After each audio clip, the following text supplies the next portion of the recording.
Olá! No programa de hoje, o tema é a organização do trabalho pedagógico e o curso de formação de professores. Vamos falar sobre a natureza e especificidade da organização do trabalho pedagógico. Vamos ver ainda a OTP em sua relação com a sociedade e com a realidade escolar, como ela se constrói como disciplina e sua importância para a formação de docentes. Para conversar sobre esses temas, o Nós da Educação convida o professor João Luiz Gasparim, doutor em Educação pela Pontifícia Universidade Católica de São Paulo e professor da Universidade Estadual de Maringá. Olá, professor, muito obrigada pela sua participação aqui no nosso programa. Eu agradeço a oportunidade de poder apresentar um pouco aquilo que eu faço e aquilo em que eu creio como educador. Estou à disposição. Então, professor, para começar o nosso programa de hoje, gostaria que o senhor contasse um pouquinho da sua trajetória, dos seus estudos. Bem, eu sou licenciado em Filosofia pela Universidade de Ijuí, a FIDENE, do Rio Grande do Sul, licenciado em Letras pela Faculdade de Filosofia de Paranavaí, aqui no Paraná. Tenho especialização em Métodos e Técnicas de Ensino pela Universidade de Brasília. O meu mestrado foi feito em Porto Alegre, na PUC, em 1974 e 75, e o doutorado na PUC de São Paulo, já há 10 anos. O que o senhor estudou no seu mestrado? No mestrado, além das disciplinas de formação de professores e métodos e técnicas de ensino, porque o mestrado era em educação, mas a área era métodos e técnicas de ensino, a minha dissertação foi sobre valores dos professores que se dedicam ao magistério nos cursos de licenciatura.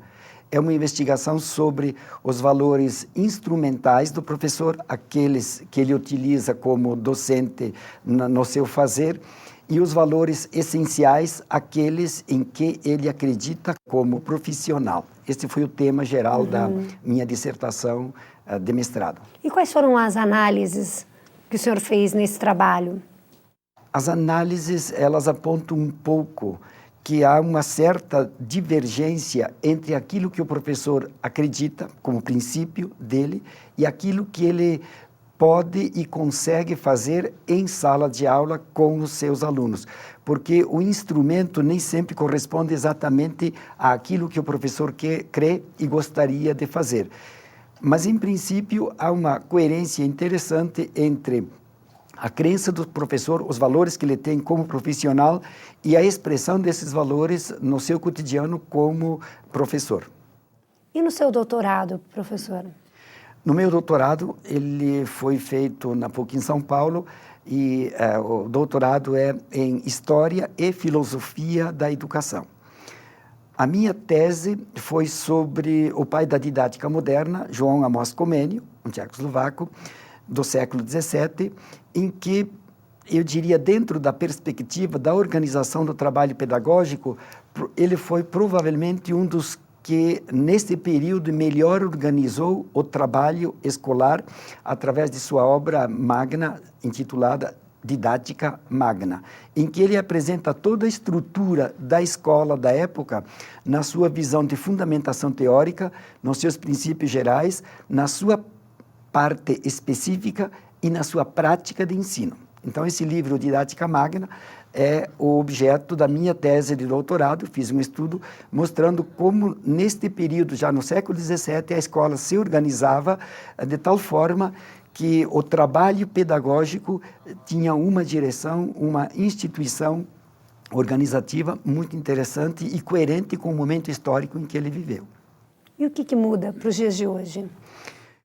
Para os dias de hoje, muda radicalmente a proposta de orientação pedagógica, porque não dá para transpor Comênio do século XVII para o século XXI em termos de soluções que ele apresentava lá para aquilo que nós temos hoje como realidade social. Ele tomava a didática, naquele momento, como uma oficina de construção do conhecimento. Só que a palavra oficina, para ele, no século XVII, era a oficina do carpinteiro, do sapateiro, do ourives, dos artesãos. Hoje nós não falamos em oficina do conhecimento, mas é com a ideia de televisão, de multimídia, dos últimos inventos científicos e tecnológicos. Então, a forma didática de organizar o trabalho é outra. Ainda repetimos ou dizemos a palavra oficina, mas, na verdade, é uma oficina completamente diferente daquela que ele propunha lá no século XVII. Professor, qual a natureza e a especificidade do trabalho pedagógico? Em primeiro lugar, acho que nós temos que partir do conceito de trabalho, porque o adjetivo pedagógico significa um tipo de trabalho. E, de forma geral, poderíamos dizer que trabalho é a ação do homem, do ser humano, sobre a natureza, quer seja física, intelectual, espiritual, para mudar essa natureza em benefício do próprio ser humano, do próprio homem. À medida que se aceita ou se assume este conceito de trabalho, nós podemos adjetivá-lo. Trabalho pedagógico, trabalho discente do aluno, trabalho docente. Então, os adjetivos, eles indicam a especificidade do trabalho. No nosso caso, trabalho pedagógico significa o trabalho realizado, conduzido dentro do processo educacional, mais especificamente na escola. Então, a especificidade significa caracterizar o tipo de trabalho que é desenvolvido num ambiente, numa instituição, escola. E como situar a organização do trabalho pedagógico dentro da teoria pedagógica? Creio que é interessante, primeiro, distinguir a teoria educacional da teoria pedagógica. A teoria educacional trata dos fins da educação, trata da relação entre educação e sociedade, apontando as relações que se estabelecem entre essas duas realidades. A teoria pedagógica é algo um pouco mais específico, em que se propõe a objetivar e orientar o trabalho do professor ou da instituição escolar no processo de ensino-aprendizagem. E a organização do trabalho pedagógico ou a organização pedagógica do trabalho se inclui dentro da teoria pedagógica como uma especificidade de condução do processo de trabalho em sala de aula, em qualquer das áreas. E quais são as bases da OTP, da Organização do Trabalho Pedagógico? Bom, a primeira base é necessariamente o trabalho. E hoje o trabalho entendido na sua dimensão capitalista, gostemos ou não, porque é a forma mais avançada de trabalho que nós temos. Poderá não ser a melhor, mas é com esta que a sociedade se conduz. Então, o primeiro elemento da fundamentação da OTP é o trabalho. Segundo, toda a estrutura escolar, desde o Ministério da Educação, das Secretarias de Educação, com as suas especificidades e com suas normas gerais, a LDB, os parâmetros curriculares, a legislação estadual, municipal. Nós podemos incluir ainda como fundamentos o próprio projeto político-pedagógico de cada escola, as teorias pedagógicas, o plano de aula de cada professor, o trabalho que o professor exerce em sala de aula.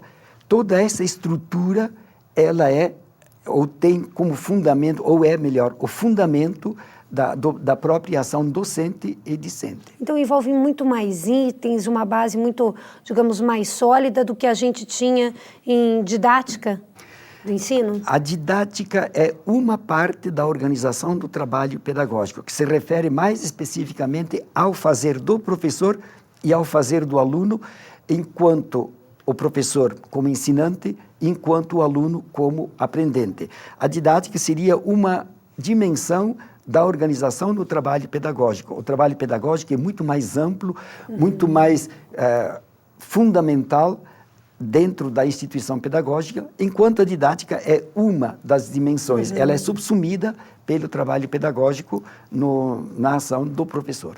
E qual é o ponto inicial desse trabalho pedagógico?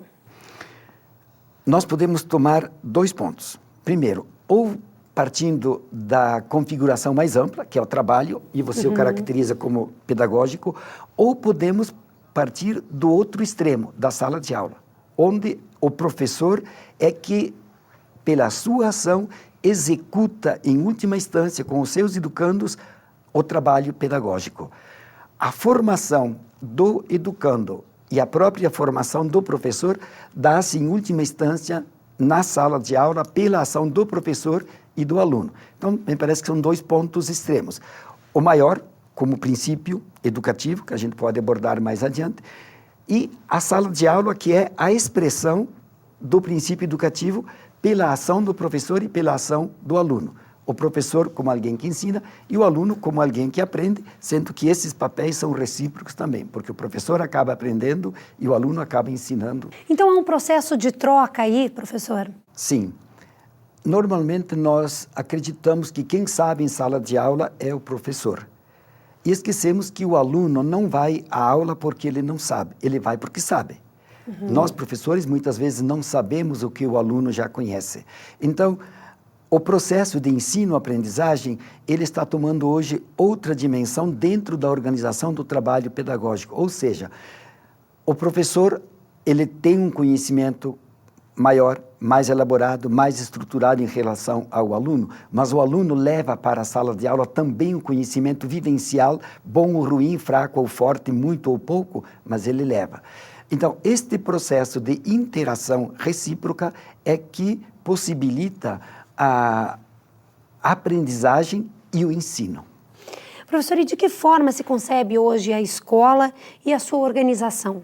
A escola, como nós temos hoje, ela está estruturada para uma classe, especificamente a classe dominante, dentro da estrutura capitalista que atende mais especificamente às elites e não propriamente à classe trabalhadora. Por que isso acontece?